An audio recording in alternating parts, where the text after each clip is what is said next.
We're starting out in River State, where the Chief Judge of the State, Justice Simeon Amadi, has declined the State Assembly's request to set up an investigative panel to probe Governor Fubara and his deputy, Ngozi Maudu. Justice Amadi cited existing court orders and a pending appeal as reasons for his decision. In a letter to Speaker Martin Ameule, he confirmed receiving the Assembly's impeachment request, but said his office had already been served with interim injunctions restraining him from acting on the process. The injunctions were issued by River State High Court following suits filed by Governor Fubara and his deputy. The Assembly has since appealed the orders at the Court of Appeal. Invoking the doctrine of lis pendes, the Chief Judge said all parties must maintain the status quo until the courts decide the matter.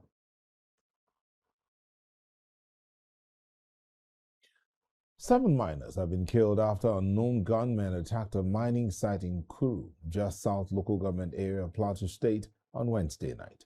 The Plateau State Police Command confirms the attack, saying investigations are ongoing. Just south lawmaker Daliop Isaac described the incident as another unwarranted assault on miners. The killings bring to 19 the number of miners killed in similar attacks within the past month, following a December 19 incident in Barkin Ladi where 12 miners were murdered. News Central's Chizoba Anyonwe reports that residents are calling for urgent security interventions to halt their recurring attacks. And from one attack to another, this time in Kaduna State, where Governor Sani has assured the residents of Kermin Wali that he is working with the federal government to secure the release of those abducted from the community. The governor visited the sites of the Sunday, January 18 church attack and abduction to sympathize with the victims and community members.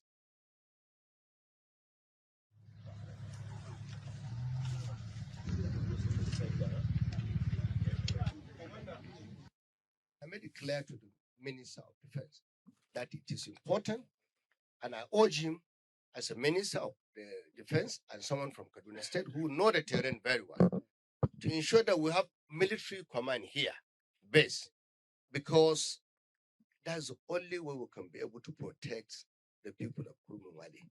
If you move from here within the bush, it will take you only a few minutes to find yourself in Regina. And we know what Regina is all about. It's an epicenter of insecurity in this country. The military have done a lot in addressing the problem that is Kaduna Abuja Road, which connects Regina. We are going to come very soon and build a hospital, a befitting one in this very important community. Thank you very much. And the road aspect is very important. We have already talked to the relevant agencies that have accompanied me, that's the commissioner, and in the next few days, we will do the groundbreaking for the construction of this very important road. Meanwhile, the chairman of the Christian Association of Nigeria in the 19 northern states and the Federal Capital Territory, Joseph Hayab, has criticized initial denials by the police over the abduction of worshippers from the churches in Kajuru. The Reverend Hayab was a guest of News Central's flagship breakfast program, Breakfast Central, where he provided insights into the factors driving the continued attacks on churches in the north and what can be done to reverse the trend. Khan acknowledged the challenges of verifying incidents in remote areas, but stressed that such challenges do not justify dismissive public statements. But to me, as a faith leader, I would say it is sad. If my house is on fire and I call you and say, fire, fire, you don't tell me that it's not true, there's no fire. You have to come and see and be sure there's no fire. Even when they claim to have come, how, when did they come, and who came with them? Stories are flying and coming out now. You see, that's the trouble with dealing with locals. Be careful what you tell them. They would tell their brothers. When those who came and told the locals to deny that nothing happened, how can they deny when their friends, their brothers, their parents are in the bush? So this way, the mix-up that happened. It's difficult to lay your hand exactly why the denial in the first place. But simply, now that reality has been confirmed, people were kidnapped, people are still in the hands of the criminals or terrorists, all we want is go after them, Make sure you rescue them. Citizens must feel secure. Citizens must be protected. And that's all citizens are asking from government. Yesterday, the governor came to the community. The governor met with the people. The governor appealed to the people. And the governor assured the people that efforts are in top gear to make sure that our brothers and sisters, our wives, our daughters, our mothers, our parents that are in the bush will be rescued. And that's what we look forward to. But they have not had contact with us, so we can't say anything outside that. But the governor himself came, he saw and tested what the pains, the agony of staying days without your loved one that the people are facing. In the meantime, staying in Kaduna, bandits have abducted 9 people, including 3 children, hours after killing 6 residents in Akwondo community, Kachia local government area.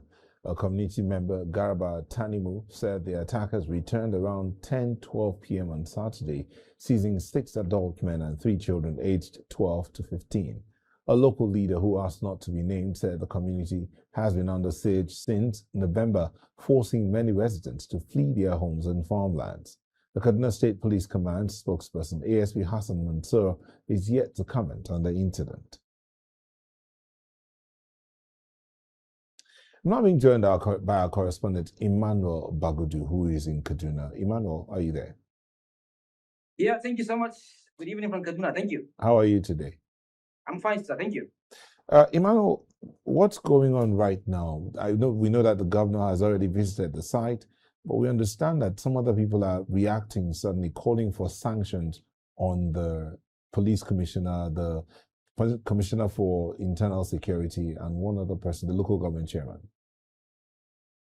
Yes. There was a peace deal earlier, sometimes in December, between November and December 2024, and of course, up to 2025, the whole world was made to understand that there are no longer bandits in Kaduna. There's no longer terrorism in Kaduna, and of course, all of a sudden, they started operating. They are operating right now in areas that they actually agree they are not going to attack. Of course, the recent one is, of course, the one that happened on the 18th of Sunday, 6th.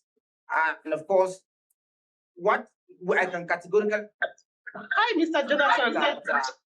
We have seen these bandits. We have seen these bandits operate within the axis of Regina.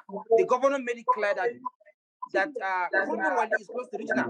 Regina is just around Buhari, Area Council, neighboring community between Buhari and of course FCT. So the issue there is the fact that there are leakages which has been discovered, and even today the chairman, the community member of Kurumawali, Isha Punazimi, called us and tell us that the 166 that are still in terrorist custody were seen crossing around Maru. Maru area is still a community, a border community between Kajuru and Kachia. 166 of them are seen on a procession being led by these terrorists, which means the security operatives who have earlier denied this issue have a responsibility of bringing back, of tracking where these guys are, which means the peace deal that was initially done in Kaduna have broken officially, and it's not as have been jeopardized initially, and then of course putting everybody in confusion in the state. That is what it means. That is what it means by this attack in Kachia. That's what it means by that attack on the 18th of January 2026 at Kurumawali, while Christians were worshiping on Sunday. Yeah. You stay safe, and we'll come back to you because we know that you're keeping tabs on all of this. Thank you. We're also being joined by Dr. Jonathan Onoja, a corporate security consultant. Thank you for joining us, Dr. Onoja. Doctor, are you there?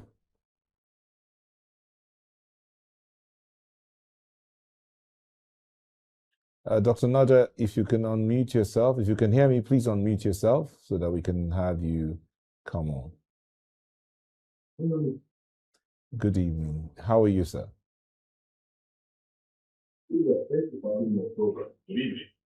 Okay, Dr. Onoja, the situation in Kaduna, you heard, I don't know if you heard our correspondent who came on earlier talking about an old agreement that was. Apparently, that agreement has been rescinded by the bandits who have gone back to attacking the areas they had promised not to attack again. What do you think is causing this impetus?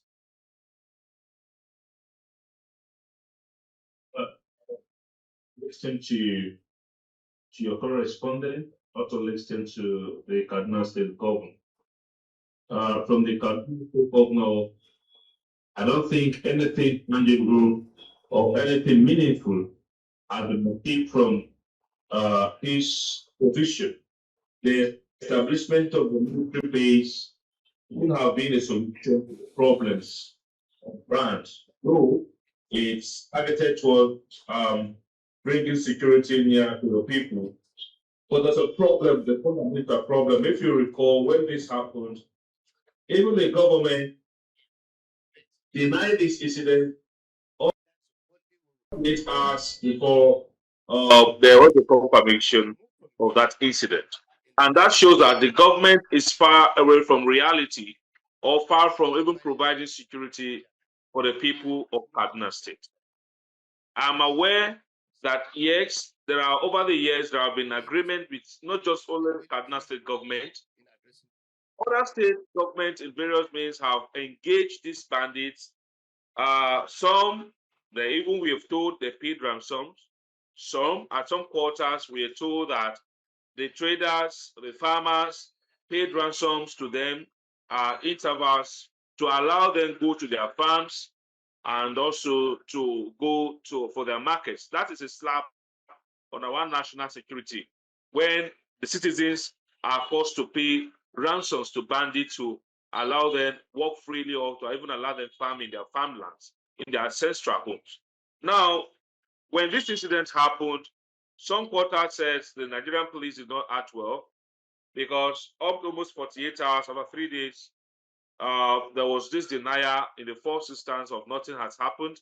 And much later, there was a confirmation of that incident. Yes, the denial has highlighted the need for coordinations and then crisis communication protocols. There's need for crisis communication protocols within the Nigerian police force.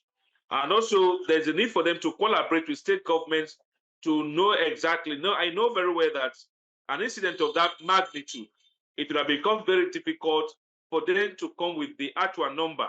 Even up to this very day, some quarters have said 177 persons, some have said 100 persons, some have said 166 persons. So you see, because the government did not take the responsibility of coming out with a fact and telling Nigerians that this is what has happened.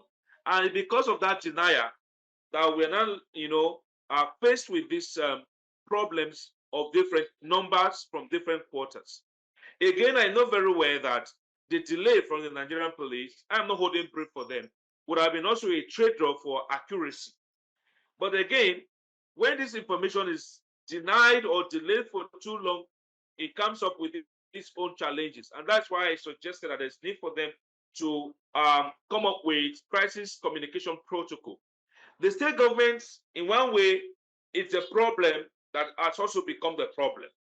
The state government, since this government came on board, they came with the idea of renewed hope agenda. What is a renewed hope agenda?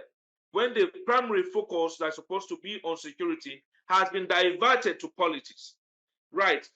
Every state government wants to do something to please the center, and unfortunately, the center is not holding. His Excellency, the President and Commander-in-Chief of the Army, and leave the issue of insecurity and security in the hands of state government. Unfortunately, the state government who also to take Dr. Naja, from the government. Dr. Naja, if I may come in, Dr. Naja, the other side, when you say he has left the matter of security in the hands of the state government, you do know that he had reached out to the National Assembly to speed up the process of the establishment of state police. So is that not something that he needed to do? See, in other words, to move security away from the exclusive list to a concurrent list so that the states can also set up their own structures and handle their own situation as best as they can? I am aware that there's a push for state police. But at the moment, that push has been whittled down because even the president knows very well that the issue of state police is just political. We won't be talking about state police at the moment when the current security, the same police system from the federal police, for the federal system, has not been able to, provide security for the people of Nigerians. We are talking about state police, right? But right now, there's about 7,000 recruitment of the forest guards, and they have been deployed to the various states for them to provide security and also to fish out the bad guys in the forest. The issue of state police does not arise because there are so many fronts that must be tackled before we can talk about effective state policing. What is a state police? The state police is a state versus the police, which also going to transcend into community policing. The community policing as well is a community versus the police. And I have often said that why state policing promise a very fantastic and a robust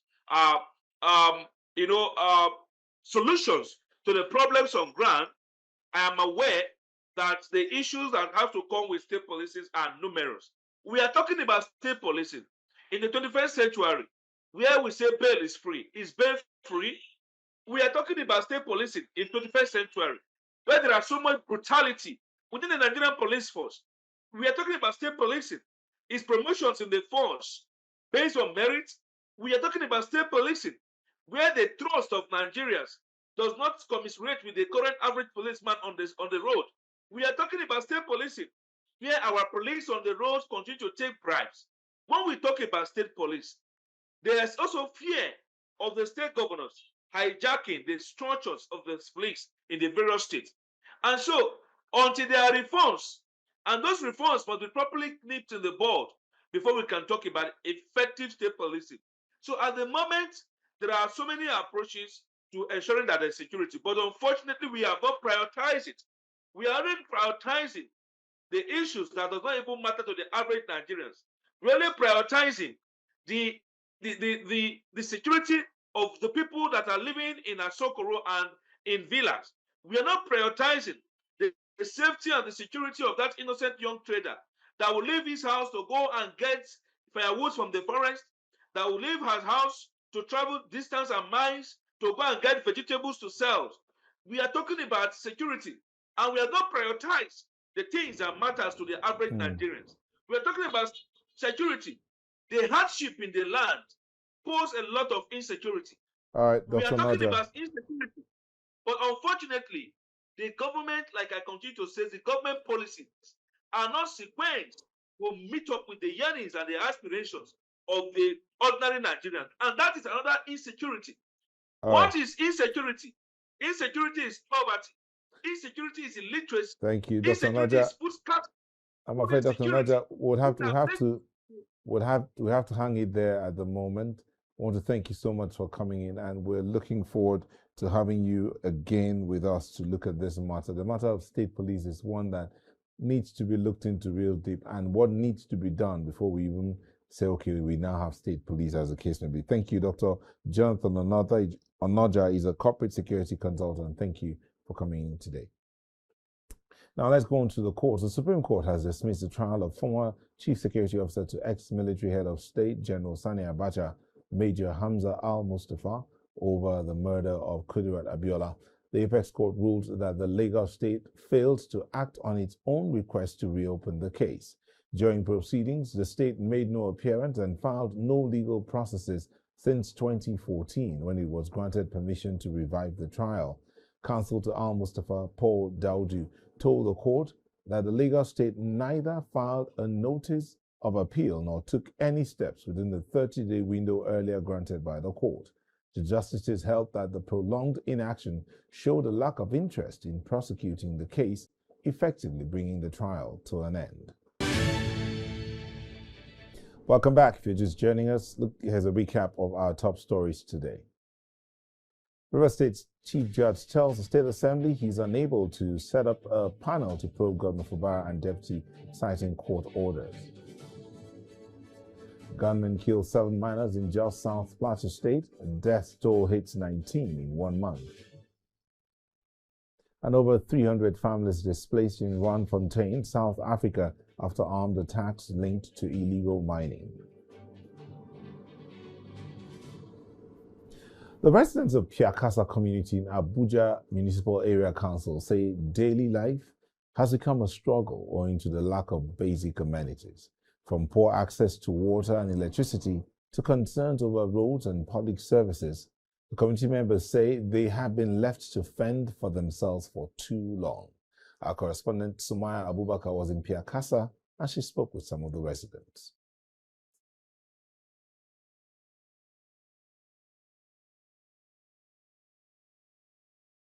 So she's here in the studio to let us know what the residents told her in Piakasa. Sumaya. Good evening, Newton. You're laughing. Yes, were they laughing when no, they saw weren't actually. It was really a sad situation. But I have to give the people of Piakasa, a kudos, because these people are people that, despite what they're going through, there's so much resistance. They're fighting through and living the life. So I actually prepared a sort that could have explained. It's good when you hear from the horse's mouth. But then these people complain majorly about basic amenities. They say that for them, since they don't even have the basics, they can't even aim for more. So for them, it's all about the basics. The basic amenities here being potable water, yes, electricity, good road. And this is an area in the Abuja Municipal Area Council. Indeed. That is the seat of both federal and local power. Indeed. Let's not forget, I think they call it the capital's capital, talking about Amak, of course. Okay.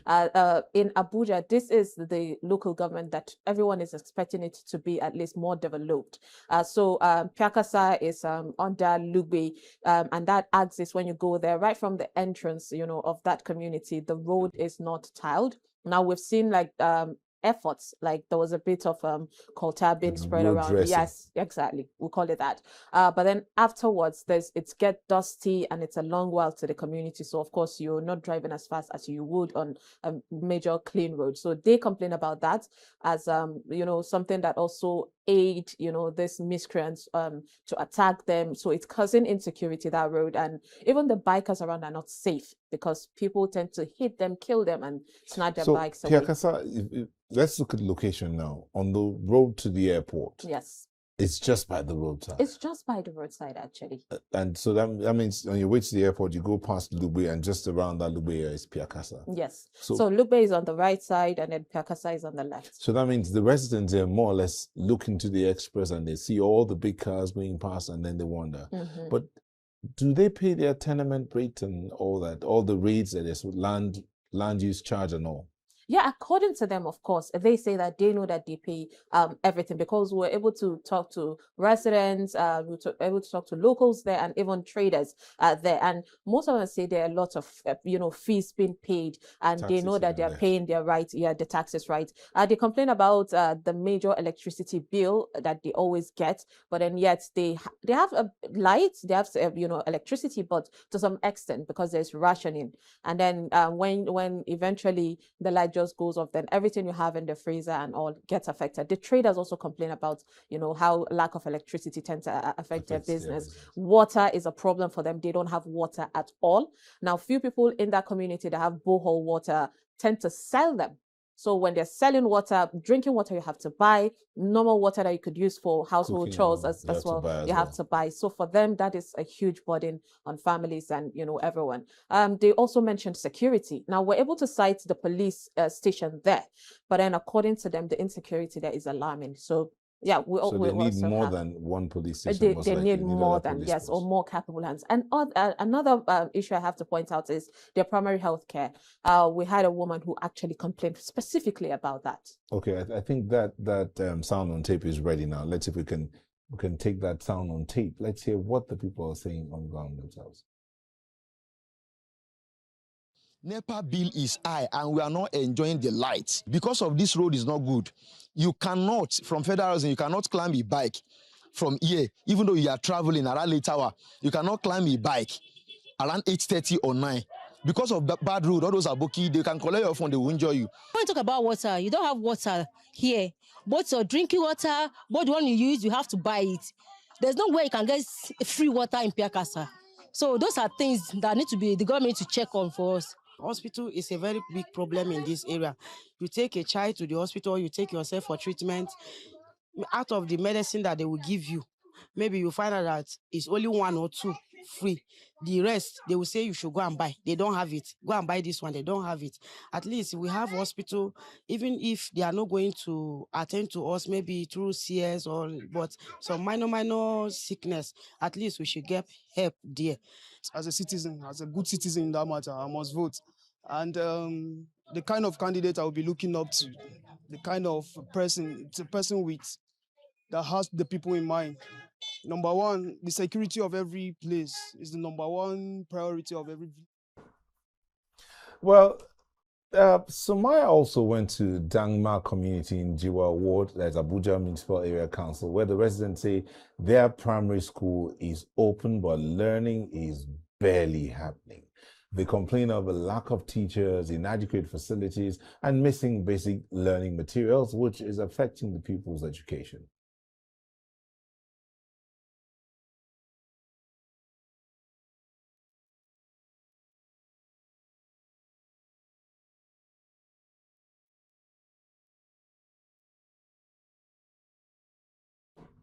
So you went to Piakasa, then you went on to Dangma, and did you see any of the pupils in school?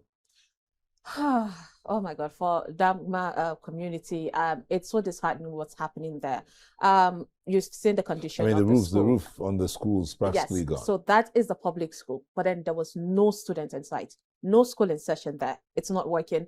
For the teachers, rather for the parents there, community members that were able to speak to, they pointed out that within their community, they only have 2 private schools. And I would tell you, Nyota, this private school is just a 1-room uncompleted building. And these are, of course, people outside the community just come in, and then they get, this is the only structure that the community can offer them, and they teach their children. After that, I think a few kilometers away from the community, there is another private school which charges higher, So for people that can afford to take their children to that school, that's what they do. But aside that, this one is the only one they can manage. This classroom is just one. The students are tightly pushed together. No, I think it was 2, but they're tightly choked together. Yeah. Together. And then the teacher is teaching them. So, but according to the parent, they're even appreciative of that, because that means their children can come out with good, certificates, and then they are learned. Because from the public school, even without the roofing situation, the teachers, tend to find it difficult because of the road to come into the community on a daily basis. So most times they make arrangement where 3 teachers come a day, and then because of that, they can't cover the entire school. So they specifically said a child can graduate the primary school, but cannot pronounce ABCD, or even pronounce their name or spell their name, major situation. And according to them, government has been reaching that community, but then nothing seems to be done, especially about the primary school. Thank you so much, Sumaya, for your report. Thank you. I don't know. I really don't know what to say, but thank you. Thank you. We'll take a moment and we'll go on a quick break. We'll see what's going on beyond the shores of Nigeria. More than 300 families are taking shelter at a community hall in Randfontein, west of Johannesburg, after a wave of armed attacks linked to illegal mining. Residents say they fled following days of targeted intimidation and violence by illegal miners. The activists warn that the crisis exposes a lack of political will and ongoing failure to tackle unlawful mining operations. News Central's Bongani Siziba reports from the ground. Families behind me have sought refuge here at a community hall after fleeing their homes. They describe days of targeted intimidation, threats, and violent attacks by illegal miners operating in the area. Residents tell us that their communities have become battleground, with illegal miners resorting to violence to protect their operations. We are here just because we've been chased by the Zamazamas from where we are, from the settlement that we are staying. The place is called Esporweni, so it's just a settlement like. That place, as they are saying, that place is a rich place. The soil, our soil is rich. And now, you know, the Zamazas are dealing with diamond and gold. So they realize that place it's got a lot of gold there. But they can identify the soil. So the thing is, they are looking to dig there so that they can get more gold from there, but they cannot communicate with the community of there. So they have to do their thing forcefully. I was killing people, so I take a step to go out in this place to need another place to save myself. After all, I come there, I get my doors open. I lose the bed, I lose more than things there in my place. That's why I'm here. Many fear for their lives and say they can no longer live in their homes. Activists warn that this crisis exposes broader failure, a lack of political will to combat unlawful mining and protect vulnerable communities. The government has condemned the violence, but critics argue that previous efforts to clamp down on illegal mining have been insufficient. It's just one of the things that shows the incompetencies of the current state in our country, and we hope that it will get better. We hope that these people will get housing from the social development and human settlement as they deserve it. We cannot have our people in this condition. As these families continue to seek for safety, the question remains, when will the decisive action be taken to end this cycle of violence? For now, these families remain displaced, hoping for peace and justice and going back to their homes. In Randfontein, west of Johannesburg, for News Central, Wong.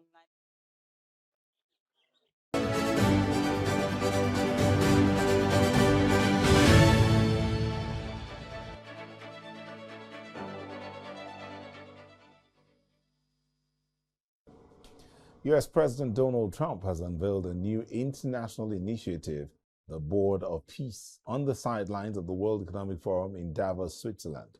The initiative brought together leaders and senior officials from 19 countries who signed its founding charter at the summit. However, none of the United States' major European allies took part in the signing, with several opting to stay out of the initiative for now. The White House says the board is aimed at resolving global conflicts with an initial focus on sustaining the fragile ceasefire and supporting rebuilding efforts in Gaza. Now, U.S. Secretary of State Marco Rubio says the board's priority is to ensure any peace agreement in Gaza endures and does not collapse under renewed violence. This is a great location. It all begins, see, I'm a real estate person at heart, and it's all about location. And I said, look at this location on the sea. Look at this beautiful piece of property, what it could be for so many people. It'll be so great. People that are living so poorly are going to be living so well. But it all began with a location. That's the vision. Then look out on the waters, and very few places are like it. Now we have this Board of Peace, who I believe's possibilities are endless. Obviously, with a focus first and foremost on making sure that this peace deal in Gaza becomes enduring. And I know this president has it as his highest priority and will give it everything he has to make sure that this is successful. Meanwhile, NATO has pushed back on claims by U.S. President Donald Trump saying Greenland's sovereignty was not discussed during recent talks with the United States. Trump had suggested a framework of a future deal involving the island, but NATO Secretary General clarified that Denmark's control over Greenland was not on the agenda. Danish officials also rejected any notion of negotiations, stressing the territory is not for sale. The comments have sparked concern among allies, though diplomats insist Greenland's status is unlikely to change.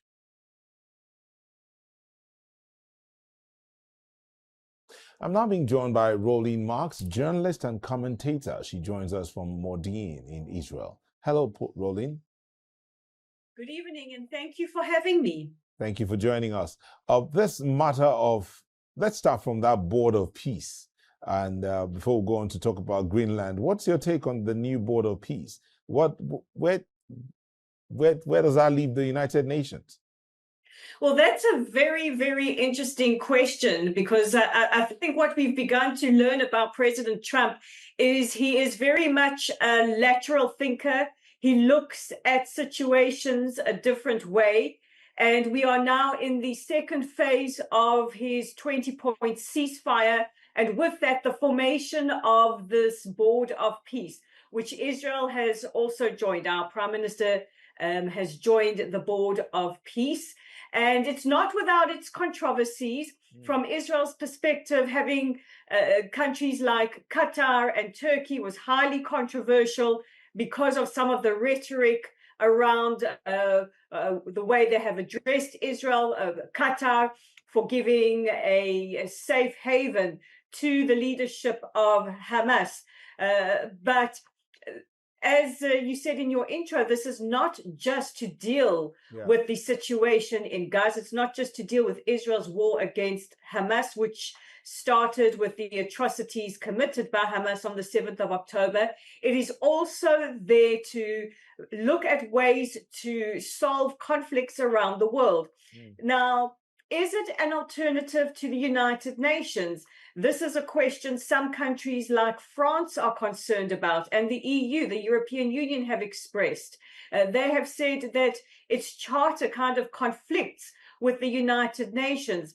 However, if we look from an Israeli perspective, the United Nations, which we now know has a budget of $100 million just for activities targeted against Israel, has proven itself not to be an honest broker when it comes at least to this conflict between Israel and her neighbors. We can't forget that the United Nations Relief Works Agency, UNRWA, played a role in the 7th of October atrocities. Some of their members participating in carrying out the murders, some of its other members holding some of the hostages captive. So I think in terms of the United Nations being an honest broker in this conflict, that is not going to happen, certainly not from Israel's perspective. So President Trump has thought of an alternative idea. And I don't want to say it's a definite alternative to the United Nations, but certainly what its charter and mandate look at achieving, it could be giving some competition. So it's a welcome development in that it is dedicated to ensuring that the ceasefire holds, which is what we want in Israel, and we certainly want a better future for the children and the civilians in the Gaza Strip than they have had under Hamas. So time will tell how successful this is going to be. Let's leave that board of peace for now, the board of peace on Gaza. We all hope that the ceasefire will hold, especially for the sake of the children and the civilians. But this other side of this whole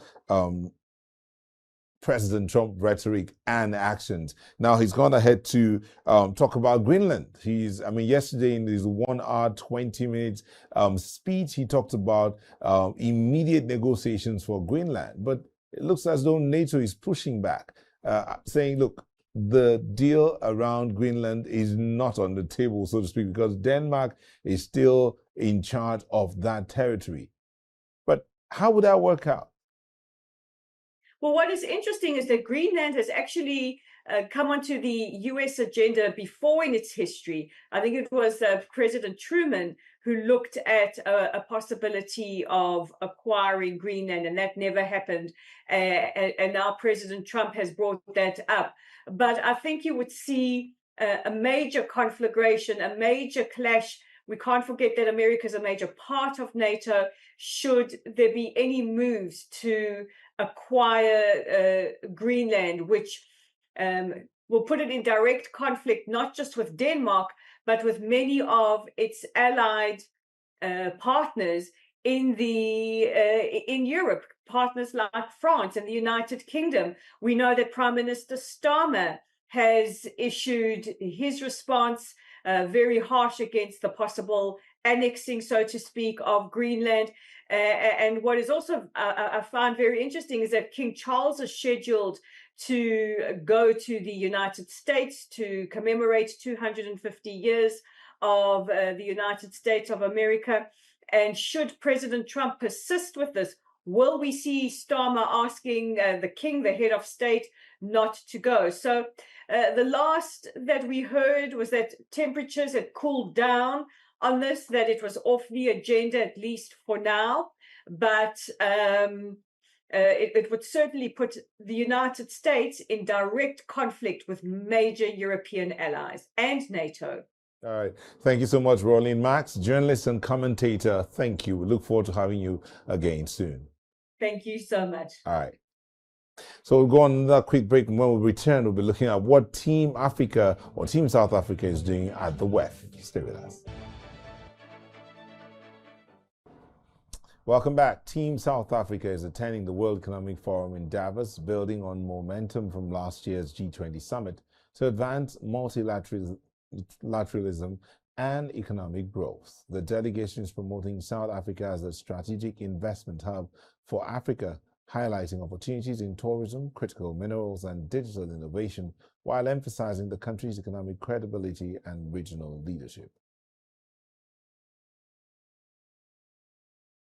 We're now being joined to discuss this further live from Davos, Neville Matji, CEO of Brand Africa. Hello, Neville. Good evening, and good evening to the viewers. I'm Neville Matji, the CEO of Brand South Africa. All right, thank you for joining us. What's the main focus of Team South Africa's agenda this year's WEF, particularly regarding tourism? Yeah, Team South Africa basically has got two critical messages. One is a reflection on the promises that were made by Team South Africa last year when we participated at WEF. And that message was really in terms of our efforts in improving our infrastructure, our efforts around energy improvements, and structural reform from an economic perspective. So we brought a message here clearly to indicate and to showcase the structural reform, including the improvements in terms of our energy, as well as improvements in terms of our economy. The second message, as you've rightfully said, is on tourism, but specifically focusing on, of course, not only attracting tourists to South Africa, but specifically focusing on the MICE sector. So the big announcement that was made was, of course, the Spring Davos will be coming to South Africa in 2027, and it's a message that we're quite excited about. I was going to ask you, what opportunities for South Africa emerged from your Davos engagement? So is it the WEF in 2027 that's the opportunity, or are there other opportunities? Yeah, so WEF is, of course, the Spring Davos being the big opportunity that is coming to South Africa. But over and above that, a lot of our companies have been having numerous bilaterals during the visit. And as part of those bilaterals, I've been given assurances of a number of deals that have been signed. This evening, our port of Durban, Transnet Ports Authority will also be signing an MOU. So a lot of deals are being signed as some of the tangibles from WEF this year. There's also been a number of engagements in the power generation perspective with a number of companies that have an interest in South Africa and partnering with our local companies.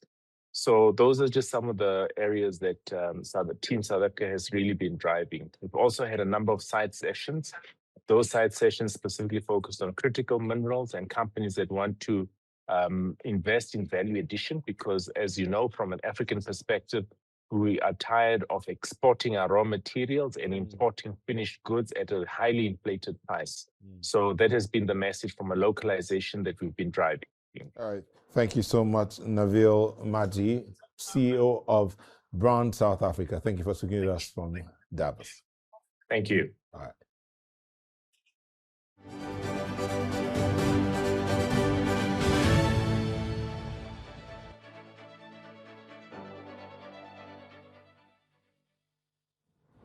Nigeria has unveiled a far-reaching food security strategy that places agriculture at the center of economic stability, national security, and inflation control. Vice President Kashim Shettima disclosed this at the World Economic Forum in Davos. Our State House correspondent Bettina Nweli reports. Food security is no longer considered a narrow agricultural concern, but as a critical macroeconomic security and governance issue that affects the world generally and Nigeria in particular. Speaking at the 56th World Economic Forum in Davos, Nigeria's Vice President Kashim Shettima identified insecurity in major food-producing areas as a key challenge, disclosing that the government has created food security corridors to enable farmers return safely to their lands. Most importantly, we have to do with security challenge areas, and these are largely the food basket in our nation. So the government is making efforts to fund food security corridors and community-based security engagement, allow our people to go back and till the soil. And there is a new program being conceived and executed by the government. And that has to do with back to the farm initiative, so that our displaced people can be supplied with inputs, with insurance, with capital, to go back for food production purposes. Addressing inflation and foreign exchange pressures, the Vice President says Nigeria's heavy reliance on imported wheat, sugar, and dairy products has worsened food prices. According to him, the government is accelerating local production and promoting substitutes such as sorghum, millet, and cassava flour to reduce import dependence. The issue of our import dependence and forex volatility, which has a direct impact on inflationary trends in the country. We largely import wheat, sugar, we import dairy products, and I believe efforts are being made to accelerate the production of most of these crops. And we are also using local substitutes like sorghum, like millet, cassava flour, all in an effort to address all those imbalances. The government says aligning food security with governance and economic reforms will not only stabilize prices, but also reinforce national security and regional integration. In Abuja, for News Central, Bettina Nweli. And just before we go, news coming in has it that the nomination list for the Oscars is out. That's news just coming into my ear. We'll be bringing you details of that in our subsequent bulletins, but just know that the Oscar nomination list is out. I'm actually trying to get to it so I can give you a bit of details, but you'll get to get more details in our subsequent bulletins. Be sure to look out for the Tonight news bulletin and you get all of that. But that's it on the 6th edition today. Here's a recap of our major stories.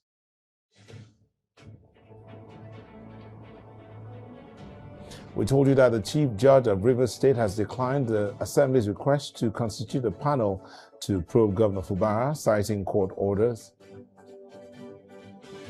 That gunmen have killed 7 miners in just South Plateau State and that the death toll has hit 19 in 1 month. We also told you that over 300 families have been displaced in Randfontein, South Africa, and after armed attacks linked to illegal mining. We'd like to hear from you. Remember, send us your eyewitness report and comments to the WhatsApp number on your screen, +234 705 500 1212. Follow us on social media. We are at News Central TV on all the platforms, as you can see there. And you can watch News Central live on DSTV channel 422, GoTV channel 23, Star Times channel 274, Able TV, and YouTube. Many thanks for watching. I'll see you again tomorrow. I'm Neo Taibu. And remember, the nomination list for the Oscars is out. Is your name there? Maybe you should go check it out.